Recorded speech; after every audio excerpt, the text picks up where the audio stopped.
दोस्तों, स्वागत है आप सबका प्रीमिक्स में। आज हम 5 क्वेश्चन सॉल्व करेंगे which are based on certain topics that all of you must have read at least once. और हमें अब ये देखना है कि whether you are able to apply that knowledge and solve these 5 questions or not. Once you are done with this video, अपना score आप comments में लिख सकते हैं आउट ऑफ 5। कोई इशू है, कोई डाउट है, कोई कंसर्न है, वो भी आप कमेंट्स में पूछ सकते हैं। और अगर आपको कहीं पर कोई भी डाउट लग रहा है तो इन टॉपिक्स को आप डिटेल में भी पढ़ सकते हैं। Now starting with the first question, so we have been given 4 gases in particulate matter. So we have carbon dioxide, sulfur dioxide, organic carbon and black carbon. अब आपको बताना है कौन से responsible है in contributing positively to the global warming. 1 only, 1 and 4 only, 1, 3 and 4 only, या all of the above. So you can take a pause and mark your answer. The correct answer is carbon dioxide and black carbon. Now when we talk about sulphur dioxide, I think आप सबने पढ़ा होगा कि sulphur dioxide primarily एक pollutant है and it is responsible for sulphate aerosols. और जो sulphate aerosols होते हैं unlike other aerosols reflect the sunlight and contribute to global cooling. तो हमारा सल्फ़र डाइऑक्साइड ऑप्शन से निकल जाता है।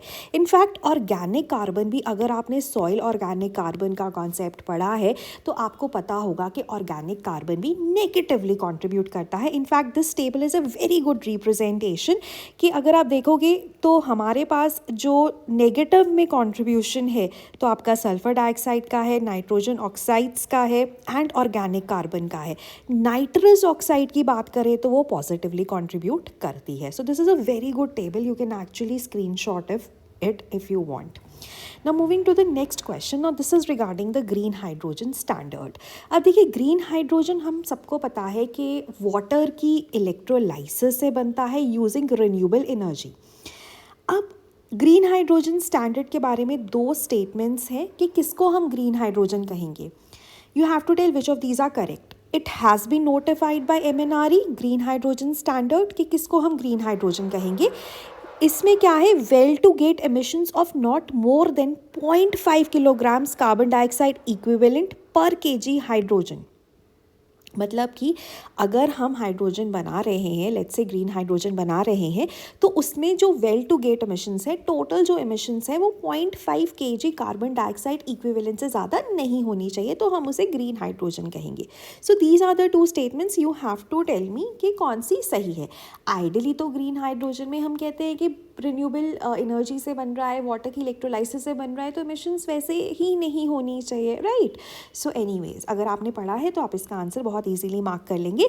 सो the correct answer is 1 only. देखिए ये स्टैंडर्ड MNRE ने नोटिफाई किया है, लेकिन instead of 0.5 KGs it is actually 2 KGs.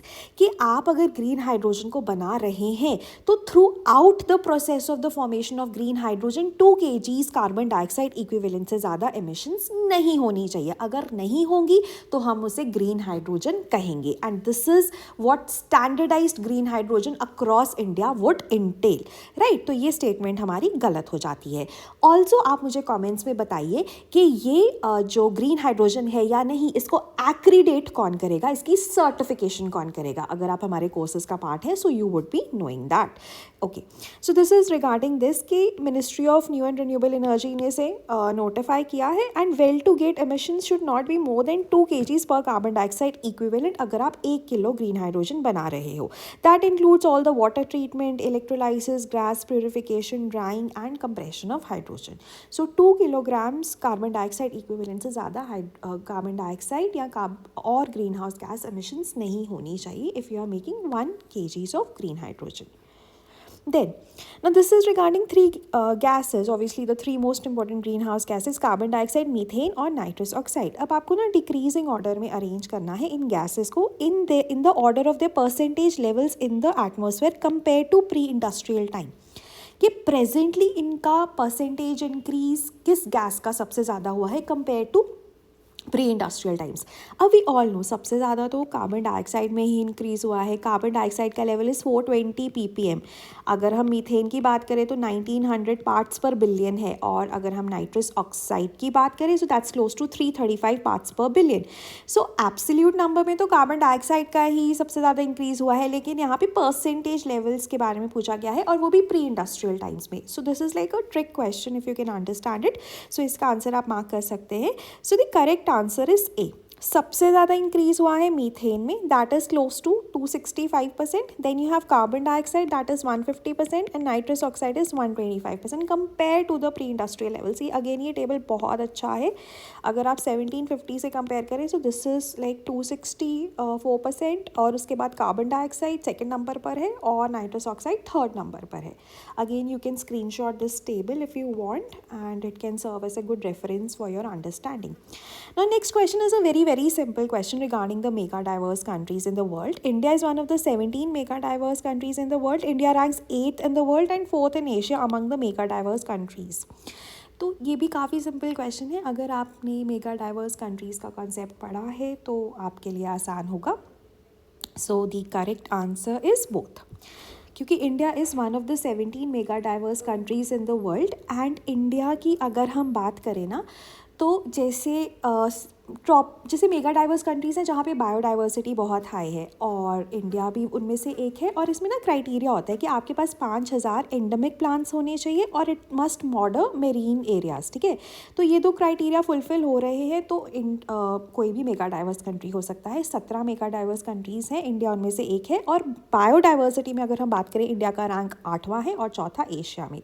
उसके बाद ना अगर हम इससे कंपेयर करें ना बायोडाइवर्सिटी हॉटस्पॉट्स, क्योंकि दोनों ही कॉन्जर्वेशन इंटरनेशनल के कॉन्सेप्ट्स हैं, मतलब उन्होंने इनको अब थोड़ा सा इवॉल्व किया है। बायोडाइवर्सिटी हॉटस्पॉट्स में है कि एटलीस्ट 1500 एंडेमिक वेस्कुलर प्लांट्स होने चाहिए। यहाँ पर है कोई भी एंडेमिक प्लांट चलेगा, ठीक है, वेस्कुलर और नॉन वेस्कुलर। यहाँ पर 1500 vascular plant and it must have lost more than 70% of its primary vegetation. तो वो बायोडाइवर्सिटी हॉटस्पॉट कहलाता है। इंडिया में 4 बायोडाइवर्सिटी हॉटस्पॉट्स हैं, right. So at least 5000 species of endemic plants, vascular, non-vascular. Biodiversity hotspot में वो 1500 वेस्कुलर एंडेमिक प्लांट्स है, तो वो चीज़ हमेशा ध्यान में रखनी है। Now coming to the last question that is regarding baobabs. They are a type of tree. Africa से हम बहुत रिलेट करते हैं। खैर, इसके बारे में 3 स्टेटमेंट्स है। In India they are found only in Madhya Pradesh. MP government has plans to apply for GI tag for the Khorasani imli और the fruit of baobab. Their IUCN status is endangered. तो आपको बताना है कौन सी स्टेटमेंट्स इनमें से करेक्ट है। बोआबाब न्यूज़ में रहे हैं again for some reasons, and अगर आपने नहीं पढ़ा है तो इनको ज़रूर पढ़ लीजिए। And this question is from the 5 FLTs that we are giving at a cost of 999 rupees. And all of these questions are actually curated by the faculty. और अगर आपने अभी तक नहीं FLT सॉल्व किए हैं so you can consider this course also. So this question is from there. So अगर हम इसकी बात करें, इसका जो करेक्ट आंसर है, 2 स्टेटमेंट्स आर करेक्ट। देखो, इंडिया में ना ये मध्य प्रदेश के अलावा महाराष्ट्र और स्टेट्स में भी मिलता है, तो ओनली मध्य प्रदेश गलत है।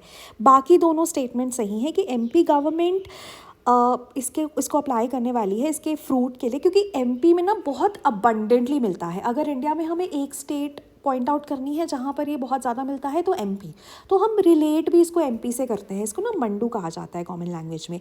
लेकिन और स्टेट्स में भी मिलता है, तो इसलिए फर्स्ट स्टेटमेंट हमारी गलत हो जाती है। और अगर हम IUCN स्टेटस की बात करें तो हाँ जी, बिल्कुल इंडेंजर्ड है। In fact it is most abundant in Mandu town and it is synonymous with Mandu in India. और इसका जो फ्रूट है this imli, it is rich source of vitamin C, antioxidants, पेट खराब होता है उसके लिए भी ठीक करने के लिए यूज़ होता है, बाक भी यूज़ होता है, तो काफ़ी ज़्यादा इकोनॉमिक बेनिफिट्स हैं इसके। This is how it looks, but it is native to मतलब it is found abundantly in mainland Africa and in Madagascar.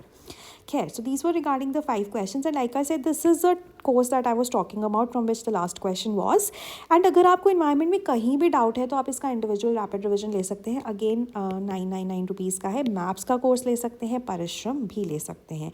All these courses are low investment high impact courses, और अभी दिन कम बचे हैं, लेकिन इन दिन कम कम दिनों में भी हम मैक्सिमम इम्पैक्ट क्रिएट कर सकते हैं अगर हमारी डायरेक्शन सही हो. तो इसी नोट पे I am ending this session. I hope it was a fruitful session for all of you and I would really appreciate अगर आप कमेंट्स में मुझे थोड़े से इनपुट्स दे दें कि कैसे हम इसको और बेटर कर सकते हैं, so that we can work on them and mutually benefit each other. Thank you so much. Have a good night. Keep on working hard and all the best for prelims.